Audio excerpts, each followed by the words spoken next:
जिससे तुम्हारी अच्छी बन जाए, जिस देवता से तुम्हारी अच्छी लगन जुड़ जाए, जिस देवता से तुम्हारा मन जुड़ जाए, जिस देवता से तुम्हारा चित्त जुड़ जाए, जिस देवता से तुम्हारे मन की बात हो जाए, हम तो उतना कहते हैं कि जिस देवता से तुम्हारे हृदय का भाव जुड़ा हुआ है उस देवता को भजना प्रारंभ कर दो, वो तुम्हारी नैया पकड़कर पार कर ही दे, निश्चित है। राम से तुम जुड़े हो तो राम को भज लो, कृष्ण से तुम जुड़े हो तो कृष्ण को भज लो, शिव से तुम जुड़े हो तो शिव को भज लो, देवी से अगर जुड़े हो तो देवी जी को भज लो। तुम्हारा जो मन पड़े, तुम्हारा जो चित्त करे, तुम्हें जो लगे कि ये मेरी नैया पार कर सकते हैं उनको भज लो। पर जिसको भी भजना, शिव महापुराण की कथा कहती है जिसको भी भजना पूर्ण समर्पण से भजना, पूर्ण समर्पण।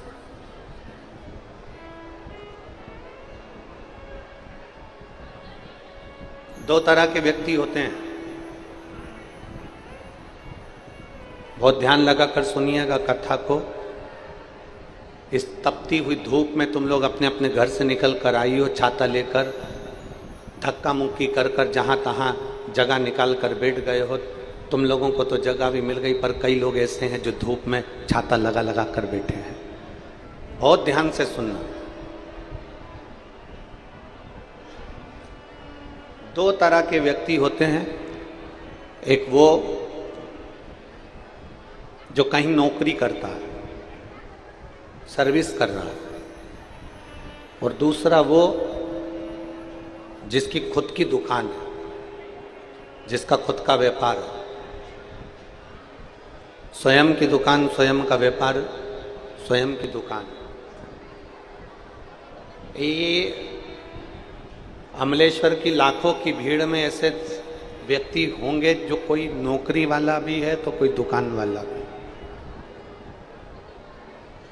कोई सर्विस कर रहा है, कोई बिजनेस कर रहा है, दुकान का। दोनों में क्या अंतर है? नौकरी करने वाले में और व्यापार करने वाले में क्या अंतर है? सर्विस करने वाले में और दुकान करने वाले में क्या अंतर है? सर्विस कर रहा है, नौकरी कर रहा है उसमें, और जो दुकान कर रहा है, व्यापार कर रहा है, उसमें क्या अंतर है? शिव महापुराण की कथा कहती है इसमें सबसे बड़ा अंतर यह है कि नौकरी करने वाला, सर्विस करने वाला 5 बजे अगर ऑफिस की छुट्टी होती है तो वो 4 बजे से घड़ी देखना चालू कर देता है। कौन? जम के बोलो जरा, जम के। सर्विस वाला। नौकरी वाला 4 बजे से घड़ी देखना चालू कर देता है, 4 बजे से घड़ी को देखना प्रारंभ कर देता है कि मेरी 5 बजे छुट्टी होगी, मुझे 5 बजे ऑफिस से जाना है, 5 बजे मुझे जाना है, 5 बजे मुझे जाना है, 5 बजे मुझे जाना है, 5 बजे मुझे जाना है।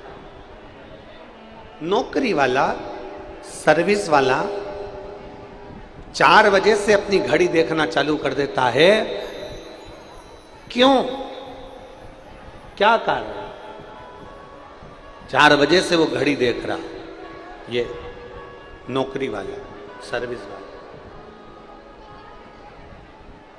और दुकान वाला, दुकान वाला घड़ी नहीं देखता। रात के 10 बज रहे हैं ना, दुकान मंगल कर रहा है, और कोई ग्राहक आकर खड़ा हो गया तो ग्राहक आते से ही वो 10 बजे रात को भी सामान देगा जरूर। अगर 10 बजे रात को भी कोई ग्राहक आ गया तो वो दुकान बंद करते करते करते करते भी अपना सामान जो है वो देगा। नौकरी वाला 4 बजे से घड़ी देखना चालू कर देता है, और व्यापार करने वाला जिसकी खुद की दुकान है वो घड़ी नहीं देखता, जाते जाते भी ग्राहक आ जाए तो उसको देकर फिर जाता है। उसका केवल एक कारण है कि नौकरी वाला घड़ी इसलिए बार बार देखता है क्योंकि उसका नौकरी के प्रति पूर्ण समर्पण नहीं है, और दुकान वाला घड़ी इसलिए नहीं देखता क्योंकि वो पूर्ण अपने व्यापार की ओर समर्पित होकर चलता है।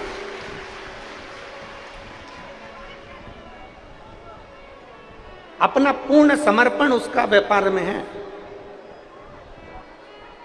मेरा व्यापार मुझे आगे बढ़ाना है, मेरा काम मुझे आगे बढ़ाना है, मेरे व्यापार को मुझे आगे बढ़ाना है, मेरे कार्य को मुझे आगे बढ़ाना है, मेरे काम को मुझे आगे बढ़ाना है। व्यापार वाला सोचता है कि मुझे अपने व्यापार को 4 चांद लगाना है, मुझे मेरे व्यापार को बढ़ाना, तो पूर्ण समर्पित होकर काम करता है। नौकर भले ढिलाई कर दे, नौकर भले काम में कंजूसाई कर दे, पर जिसकी दुकान है वो कंजूसाई नहीं करता, वो खुद नौकर जैसा लग जाएगा और काम करके ही मानेगा, स्वयं लग जाएगा, स्वयं करेगा, स्वयं।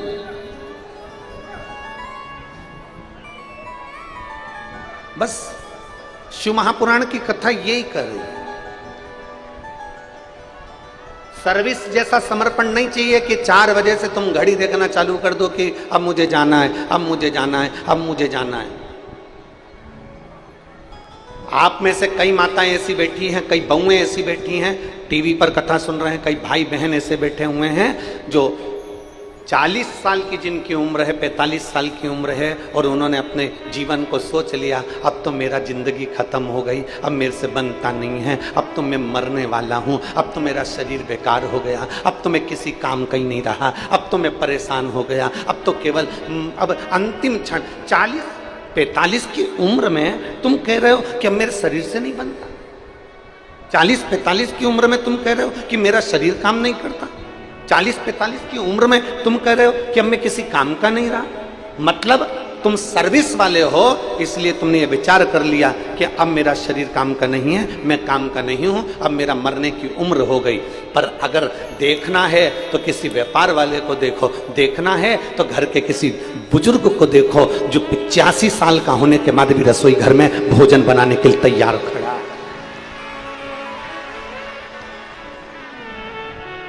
उसको देखो, उससे थोड़ा ज्ञान लो, उससे थोड़ा सीखो। 80 वर्ष